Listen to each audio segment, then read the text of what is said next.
Sukūrėm automobilių maršrutą po Rietavo apylinkes. Keliaukiam pažiūrėti, kas ten gera.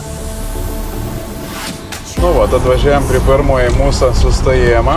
Pasimam auksinukus. Ačiū. Rietavo meno mokykla.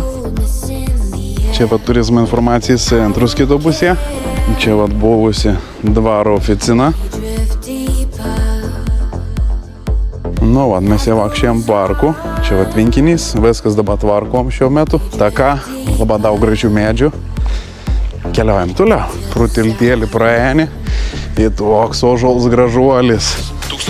Gali tiesiog įsidėti į kišenę telefoną, įklausyti audio gidą vaikščiodami. Nu, aplankė muziejai, dabar grįžtam link mašinas. Čia kairė pusė parks ir važiuojant. Friedrichas Augustas Štiuleris. Žmonės elgdavos pagalbę. Sena buvo sakralus medis. Pažiūrėk, koks gruodis. Žmonės čia ilsėdavos keliau. Nu, dabar tas vingiuotasis keliukas, parvažiuojame Medingienas.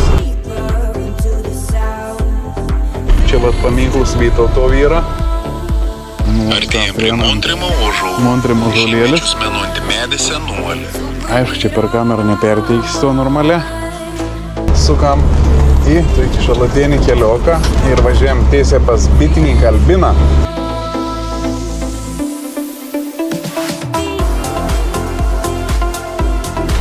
O aš įvažiavom į gražius miškelius ir važiavom į ypatingą vietą. Ir svarbiausia, atėjom prie Ruškį ežerą.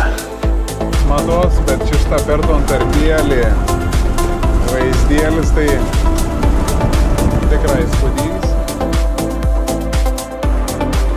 Ir visur apačio teko pėlis. Tai čia ne tik vaizdą nustabus, bet į garsą. Nu o čia ateinam prie Lopaičių šaltinį, kur žmonės atvyksta iš visos Lietuvos ir iš užsienį. Tas garsiasis, švaresis, stebuklingas šaltinis. Čia šitą ateinam taku, palei upėlį, prienam garsioji Vaisingumo akmenį. Čia lipant į viršų, dar atrastumėt vienintelį dolmeną Lietuvo, noriu išsipildymą akmenį, akmenį su žmogaus veidu, bet aš visko jums nerodys, tai patys atvažiuojat pamatyti. Čia visai prie pat Lopaičių privažiuojam Piliais malūną, kur yra amatų muziejus ir meno galerija net. Nu čia yra tas muziejus.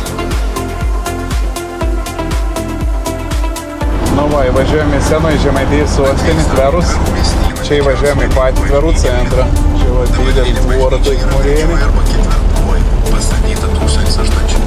O mes sukam čia į kairį patį centrą. Čia ir centrinė aikštė yra Tverų. Ir mes sukam į dešinę. Prie dar vienos veitelės. Katros jums tikriausiai irgi nerodysim.